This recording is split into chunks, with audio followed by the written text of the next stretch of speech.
Ethan stood backstage with trembling hands.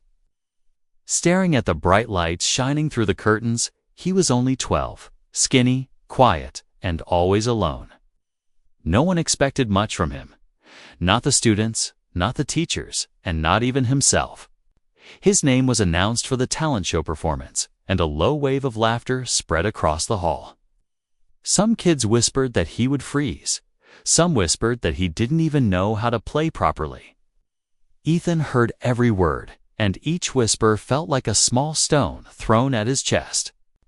But he walked forward anyway, each step slow and heavy, as if something inside him was pulling him toward the piano instead of pushing him away.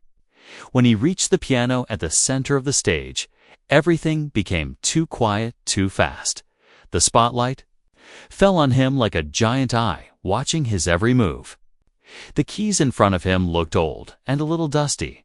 The audience looked bored. Some even took out their phones. One boy pretended to sleep loudly. The judges exchanged tired looks, ready to mark him low before he even touched the instrument. Ethan sat down, took a small breath, and placed his fingers on the keys. For a moment, he just stared, completely still. Like a statue, his hands felt cold, his legs felt weak. And he didn't know what he was about to play.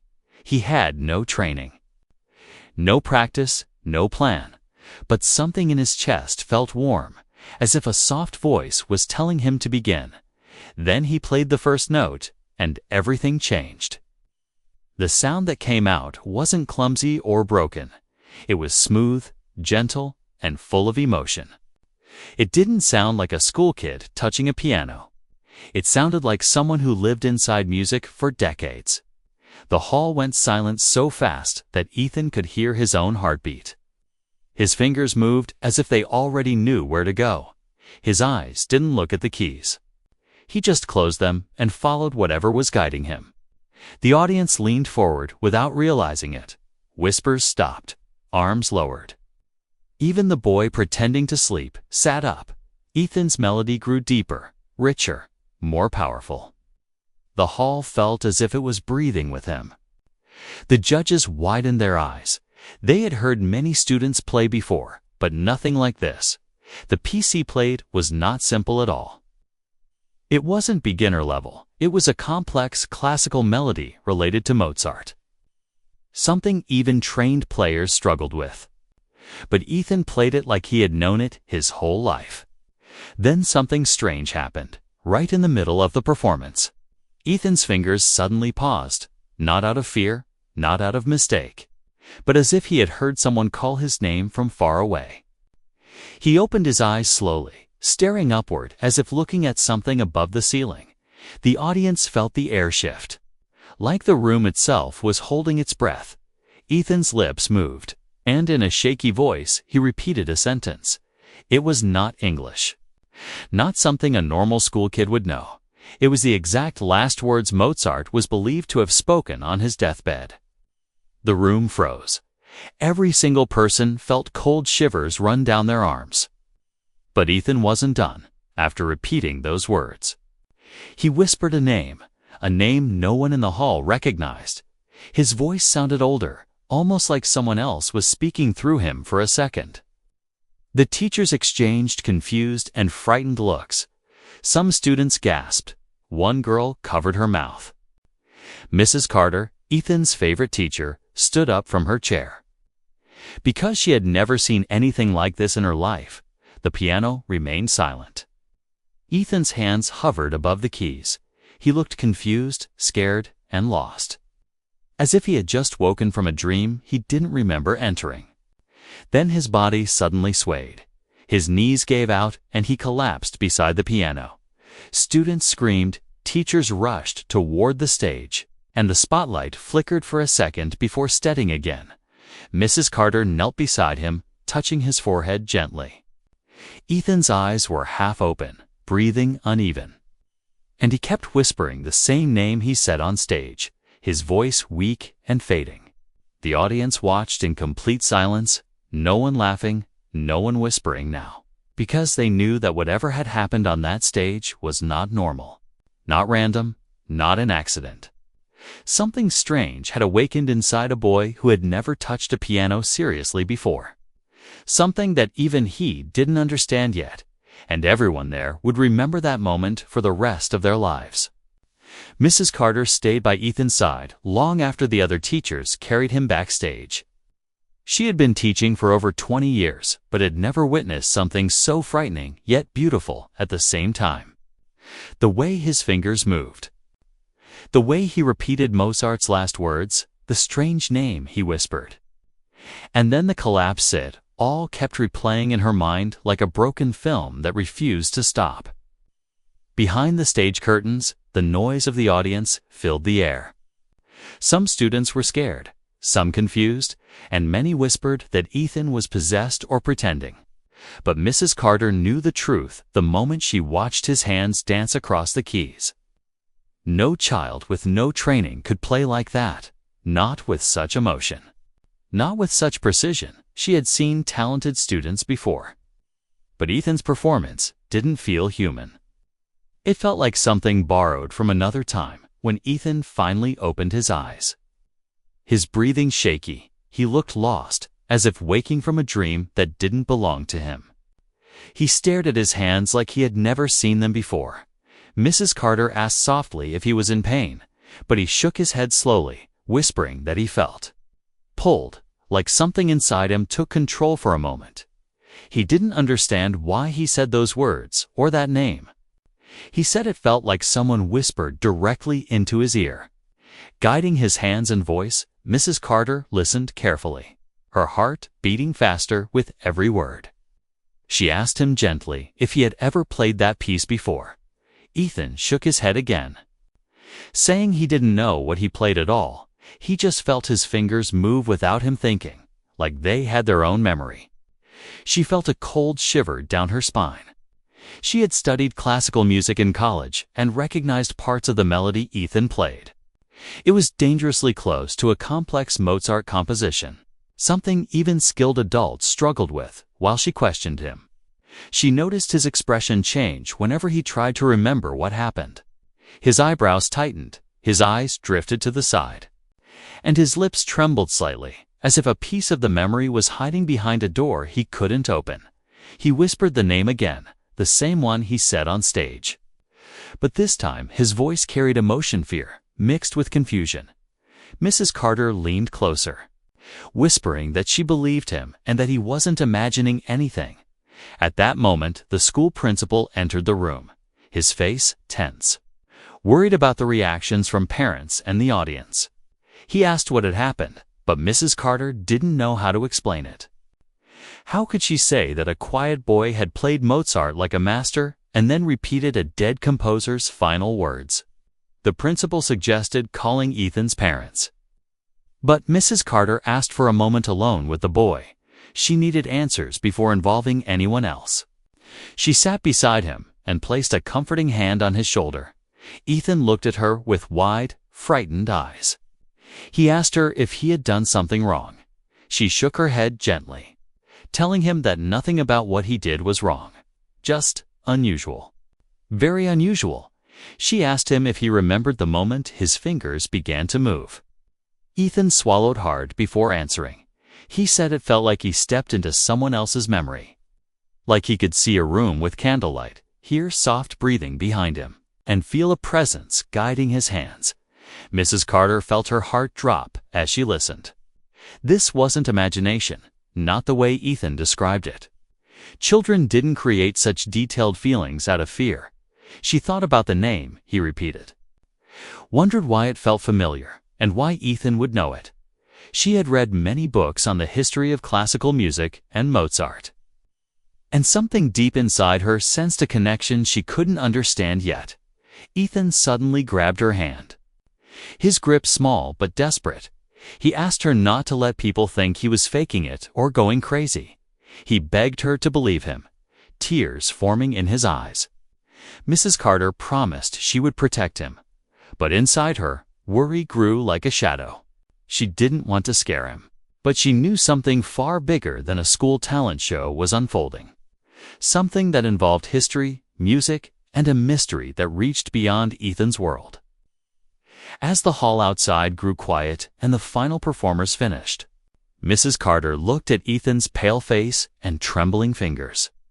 She knew the normal world around him had shifted forever. She knew the moment he touched the piano, something ancient woke up inside him, something that wasn't finished speaking yet. And she realized with rising fear that the name he whispered was only the beginning of a truth waiting to surface.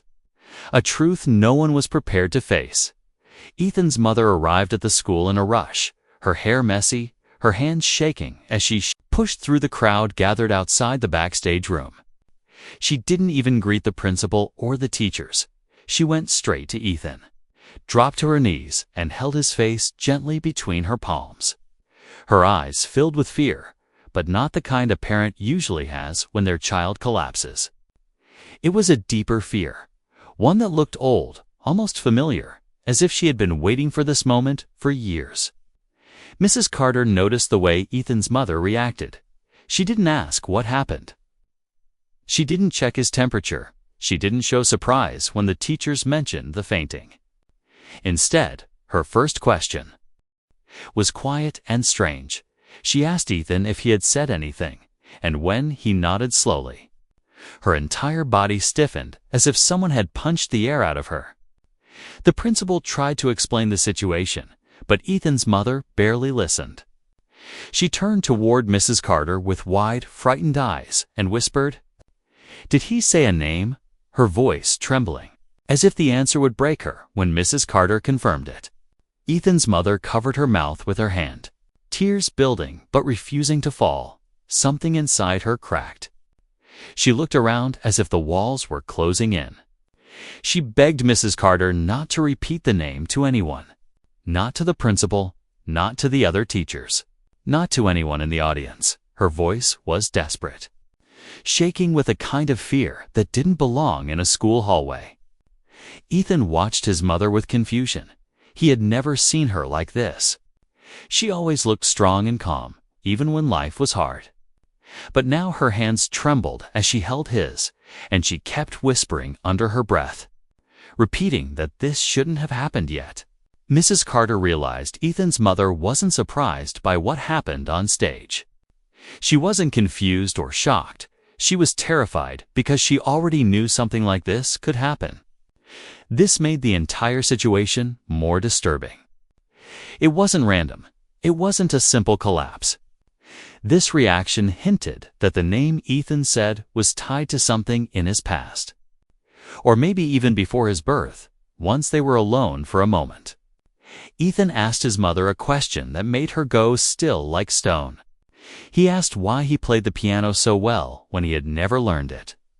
He asked why the melody felt familiar, why his fingers moved on their own, why the name he said sounded like it was coming from his chest instead of his mouth.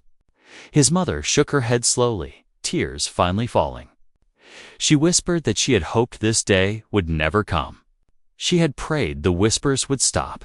She had prayed Ethan would grow up normal, far away from the strange shadow that had followed her since before he was born. She pulled him into a tight hug, her voice cracking as she said, "It was no accident that you played like that." Mrs. Carter listened, confused and scared at the same time. She asked Ethan's mother what she meant, but the woman hesitated, her entire body trembling as she tried to find the right words. She kept glancing at Ethan, at his hands, at the piano keys still visible from the door, as if all of it connected to a truth she had buried deep. Finally, Ethan's mother revealed the first piece of the truth. She explained that when she was pregnant with Ethan, she had survived a serious accident. She remembered almost losing consciousness, seeing darkness closing in, but just before she fainted, she heard someone whispering a melody in her mind, the same melody Ethan played today. She heard a man murmuring something in a language she didn't understand, and she heard the same name her son whispered on stage. Mrs. Carter felt her heart race. The lights in the room seemed dimmer, and for a moment, no one breathed. Ethan looked at his mother with wide eyes, unable to process the strange connection between his music and her accident. His mother wiped her tears and said the words that made Mrs. Carter's skin crawl. She whispered that the moment Ethan was born, he hummed this same melody. A melody no baby should know. She kept it a secret, hoping it would disappear. But now she realized the truth was resurfacing, stronger than ever. Whatever had touched her that night during the accident had reached into her son's life too. And the name Ethan repeated on stage was not a coincidence. It was a message returning after 12 long years. A message she had been running from, hoping it would never find him again. After that night, Ethan could not sleep peacefully. Every time he closed his eyes, he found himself standing in a room that wasn't his. A room lit by soft candlelight. The air smelled of old paper and warm wood. Shadows danced on the walls as if alive, and in the center of that strange room sat a man he had never met in his life. Dressed in old European clothes from hundreds of years ago, the man always sat at a piano. The same kind Ethan played on stage, but older. Carved with details Ethan didn't recognize, the man's fingers moved gently. Playing melodies Ethan somehow knew before hearing them. Melodies that wrapped around him like warm air. Every note felt familiar, every pause felt meaningful. Like Ethan had heard it in another lifetime, each dream felt more real than the last. Ethan could even hear the man breathing softly.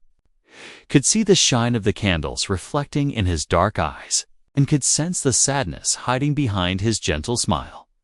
The man would never speak fully. But his lips moved, shaping words without sound. Whispering something Ethan tried desperately to understand. And then, every single night, the man said the same name. The same exact name Ethan repeated on stage. The name that frightened his mother and confused his teacher. The name that belonged to someone connected to Mozart in ways Ethan could not understand yet. One morning, Ethan sat at the kitchen table with his cereal, untouched, staring at his hands as if they didn't belong to him. His mother watched him quietly, her eyes red from crying through the night. She knew he wasn't just dreaming. She knew those dreams were something deeper. Something she had feared ever since her accident years ago. When Ethan finally spoke, his voice was low and shaky. He asked his mother who the man in his dreams was. He described the candlelight, the old clothes. The piano shaped like the one he played at school, but older. His mother froze, her spoon falling from her hand and clattering loudly on the floor. She recognized the details too well. They matched everything she had seen during the accident. In that dark moment, when she drifted between life and death, Mrs. Carter visited that afternoon, hoping to check on Ethan, and when she entered the house, she saw drawings scattered across the table. Drawings Ethan didn't even remember making. Sketches of a man with old-style clothing, sketches of candlelit rooms, sketches of a piano that did not exist in the modern world. Mrs. Carter picked up one drawing with shaking hands. Staring at the detailed keys, the old symbols carved in the wood. Ethan had drawn them perfectly, even though he had never seen such an instrument in real life. Mrs. Carter asked him gently how he knew these details. Ethan said he didn't learn them, he remembered them. The images came to him so clearly that he felt he had lived in that room, as if that piano belonged to him long before he was born. When Mrs. Carter looked closer, something strange struck her. She recognized the carving on the piano from a book she once read in college. A carving belonging to a historical piano associated with Mozart's close friend. A man who stayed with Mozart during his final hours. A man who recorded his last words, the same words Ethan repeated on stage. A chill ran through the teacher's body. She knew the same name Ethan had whispered. A name that historians often debated. A name connected to Mozart's final, unfinished melody. She turned to Ethan and asked if he heard anything else in the dreams besides music. Ethan nodded slowly, his eyes distant. He whispered that the man kept trying to tell him something. But the sound never reached him, like a message stuck between two worlds. He said that the man looked desperate, as if time was running out. Ethan's mother closed her eyes tightly, fighting back tears. She confessed to Mrs. Carter that the dreams Ethan described matched the visions she had during her accident years ago. The same piano, the same man, the same carved designs, and the same name. She had hoped it was just her imagination. But now it was clear that something had passed from her near-death experience into Ethan.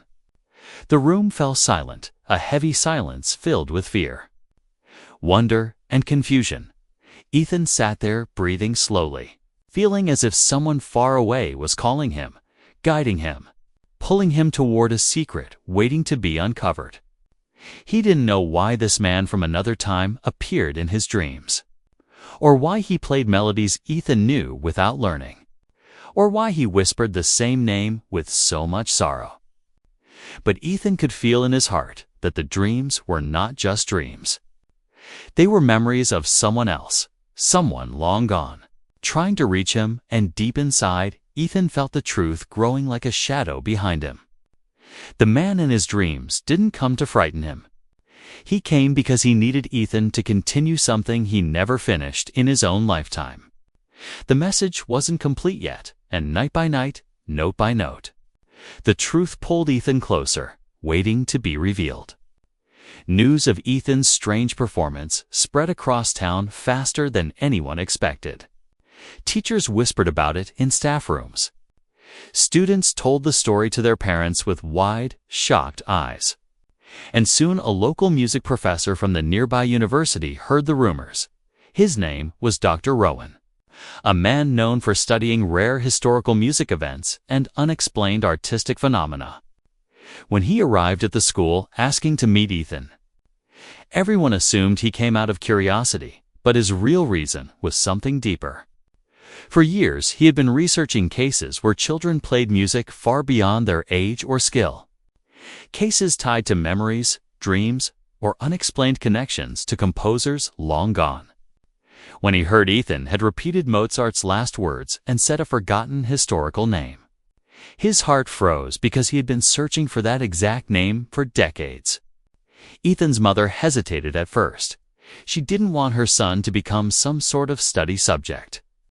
She didn't want people to poke at him like he was strange or broken. But when Dr. Rowan explained that he might be able to help Ethan understand what was happening, not exploit it, she finally agreed. Though her eyes stayed cautious and protective, Ethan sat across from Dr. Rowan, hands folded, eyes lowered, afraid of being judged again. But Dr. Rowan didn't ask him the usual questions teachers asked. Instead, he gently asked Ethan to describe the dreams. The candlelit room, the man in old clothes, the carved piano, the name he whispered.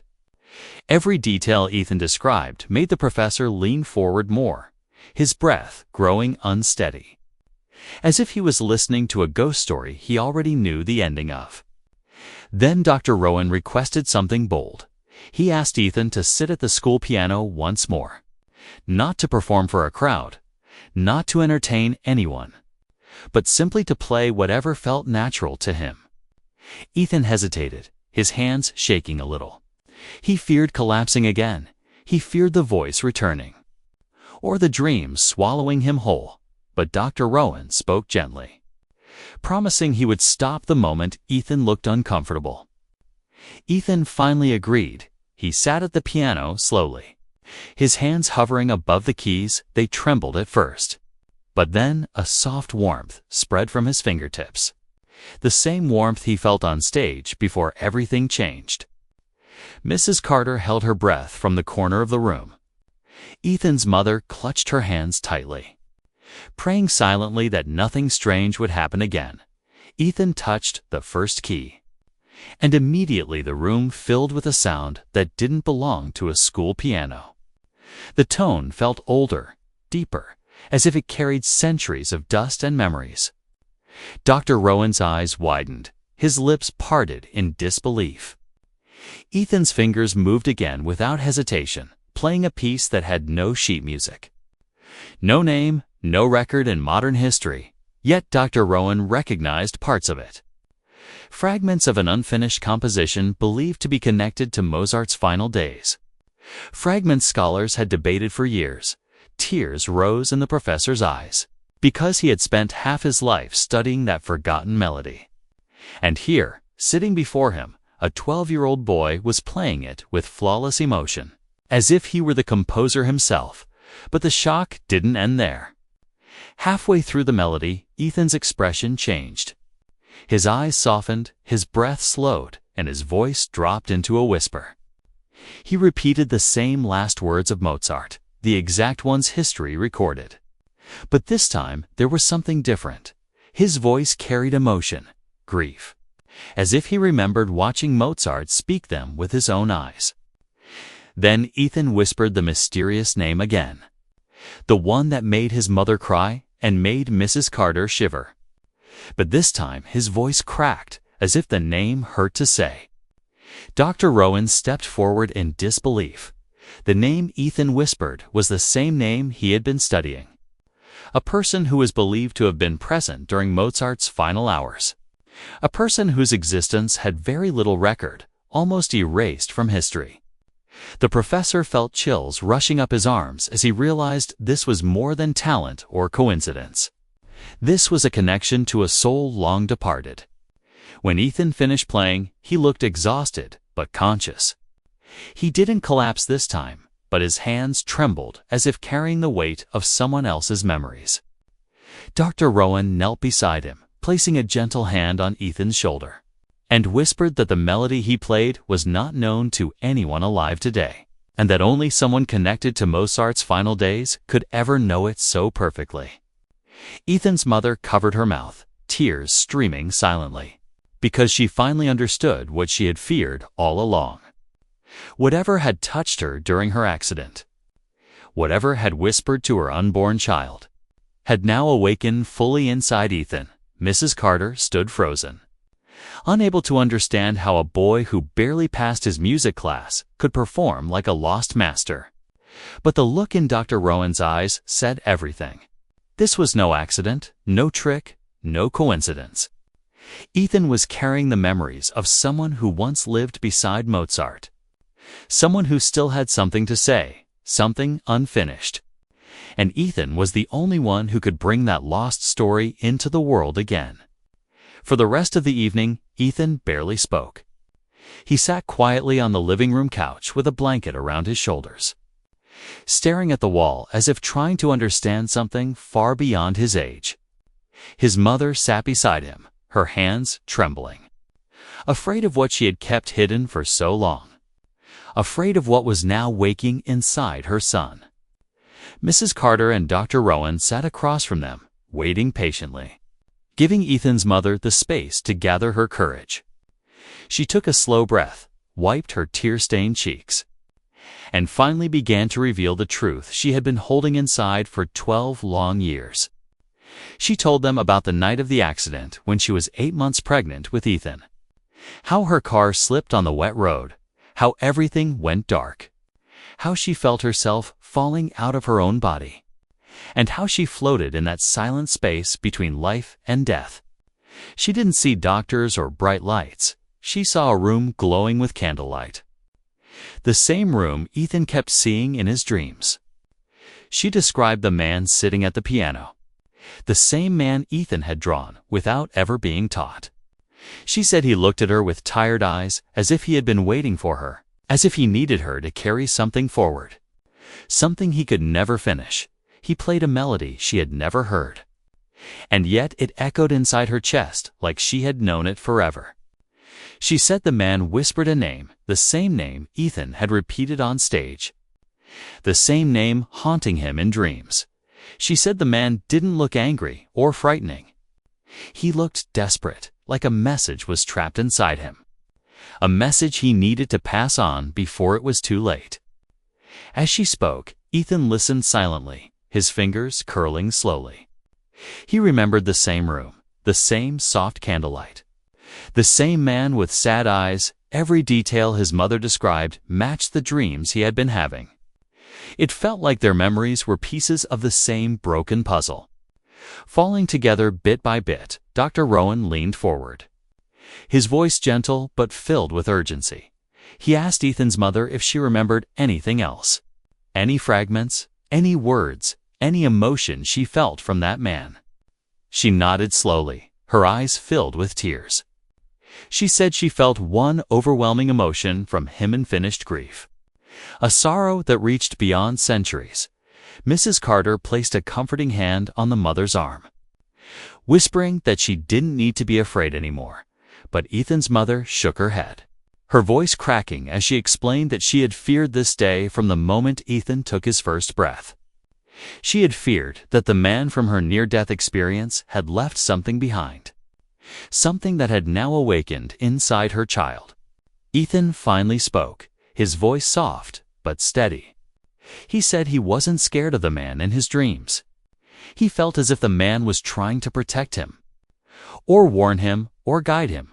He said the man wasn't evil. He was hurting, searching, reaching out from a place that felt cold and forgotten. His mother broke down crying, whispering that she never wanted this fate for him.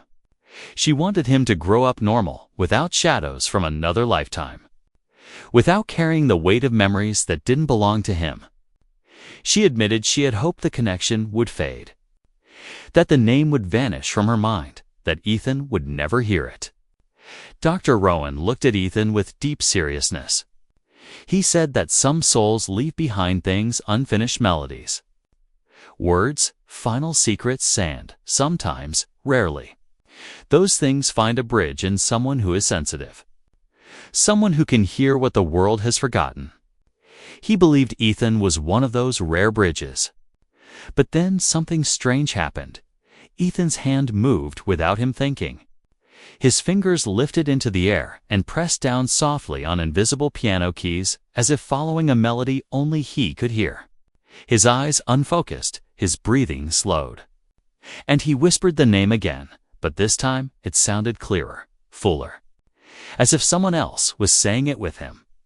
The lights flickered in the room, a soft chill swept across their skin. And for a moment, everyone felt they were not alone. Ethan blinked, the trance fading. His voice small as he whispered that the man from his dreams was not gone. He was getting closer, step by step, night by night. Ethan's mother held him tightly, fear and love mixing in her shaking arms. Mrs. Carter felt her heart pound. And Dr. Rowan looked at Ethan as if he had just witnessed the awakening of a century-old secret. They all knew now that whatever connected Ethan to that long-dead pianist was no accident, no coincidence, no imagination. Something unfinished was calling him, pulling him, needing him. And the truth was finally beginning to rise to the surface, whether they were ready or not. The school decided to host a small evening gathering a week later. A quiet event meant to celebrate young talent, but everyone knew the real reason most people showed up. They wanted to see Ethan again, the boy who played Mozart like a master, the boy who whispered a name from the past, the boy whose performance had turned an ordinary school stage into something haunting and unforgettable. Ethan didn't want to perform. Fear still lived inside him, tightening in his chest whenever he touched the piano keys.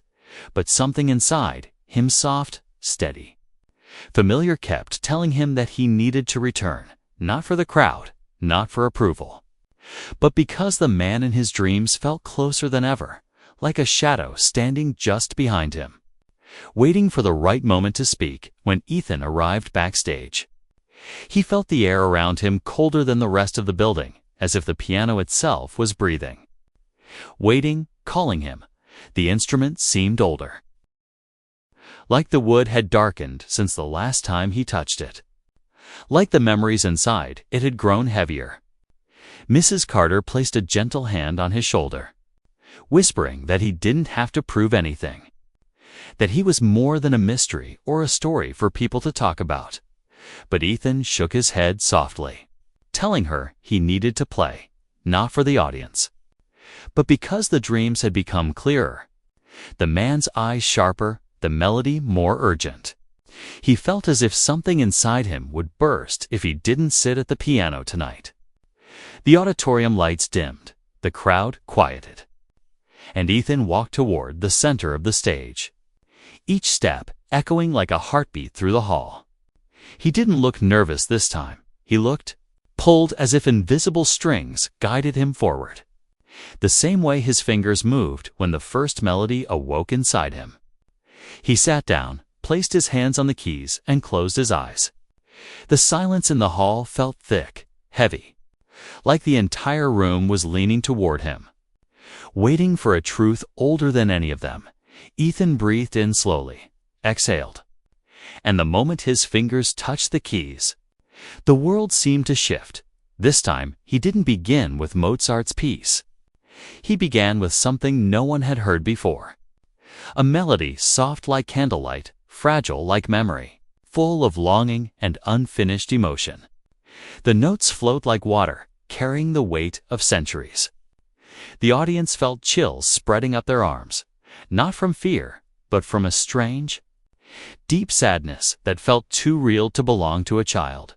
Halfway through the performance, the air grew colder, the lights flickered gently, and Ethan's breath slowed, his expression softened, and tears gathered in the corners of his closed eyes. He wasn't just playing the music now, he was remembering it, feeling it, living inside it, and then he spoke. His voice low and trembling, but stronger than before. He repeated Mozart's last recorded words. But this time he didn't whisper them like a memory, he spoke them like a farewell. And the entire hall froze as he softly said the mysterious name again. But this time there was no fear in his voice, no confusion, only deep sadness and something close to love. The lights above him flickered once, twice, then steadied, as if something unseen had moved through the room. A presence passing, a shadow stepping back after being heard at last. Several people in the audience gasped, a few covered their mouths, and even the principal felt his legs weaken as the air grew warm again. Ethan finished the melody with trembling hands, each final note falling like a goodbye when he lifted his fingers from the piano. He opened his eyes slowly, and for the first time he felt calm, as if the storm inside him had settled. As if the man in his dreams had finally said what he needed to say. Dr. Rowan watched with wide, emotional eyes, whispering that he recognized fragments of the melody from Mozart's rumored final composition. The one historians believed Mozart never finished, the one believed to have died with him. But Ethan had just completed it, naturally, perfectly. Mrs. Carter ran onto the stage as Ethan swayed. Afraid he would collapse again, but he didn't. He stood still, breathing slowly, his eyes distant but peaceful. He whispered that the man in the candlelit room was gone now. Not disappeared in fear, but released, free, finally understood. The audience rose to their feet without thinking, clapping not because they saw a talented child, but because they felt they had witnessed something rare, something sacred, something that didn't belong to this century. And as Ethan stepped off the stage, he felt a warm hand brush his shoulder. Not physically, but inside his heart, a silent thank you from someone whose unfinished story he had just completed. A goodbye from a soul that had waited centuries for a voice willing to listen. The days after Ethan's final performance felt strangely quiet, as if the world itself was catching its breath. The school stopped whispering about him, not because people forgot, but because no one knew how to explain what they witnessed. Parents avoided gossiping, teachers walked more gently around him, and students looked at him with a mix of fear, respect, and wonder.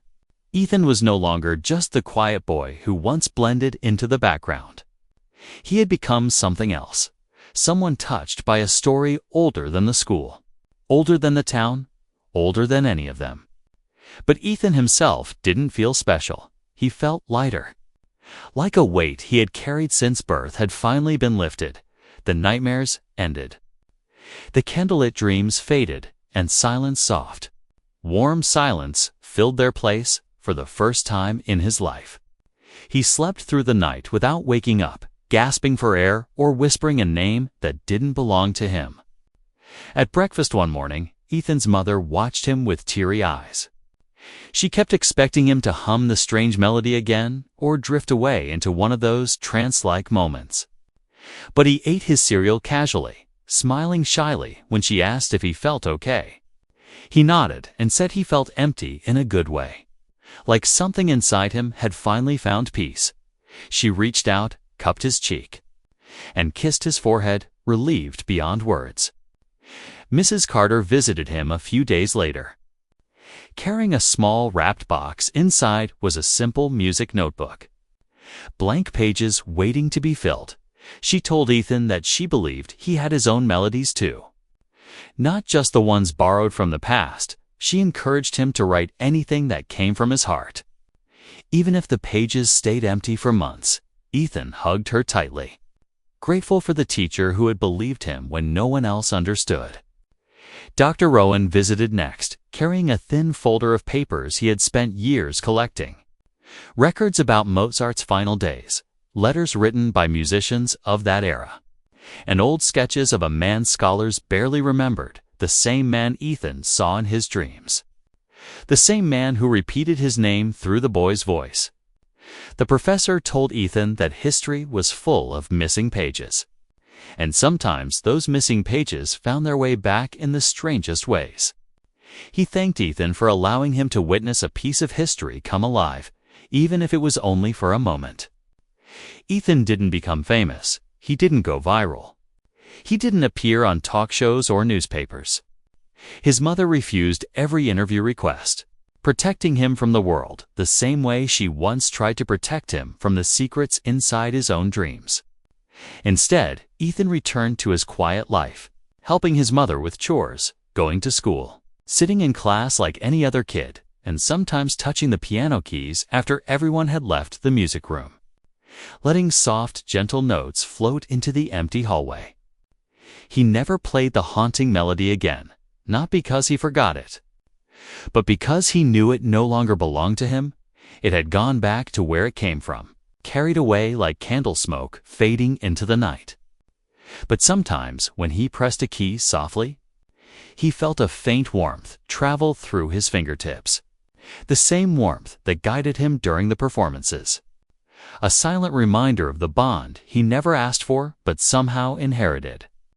One evening, as he sat alone in the music room, he felt a soft breeze even though the windows were closed. The lights flickered once, gently, almost politely. Ethan closed his eyes and smiled, understanding the message without hearing a single word. It was a goodbye. A final thanks from the spirit who had lived through him, guided him, and finally found peace because of him. He whispered the name one last time, not in fear, but with quiet respect. And the room fell still, calm, complete in the years that followed.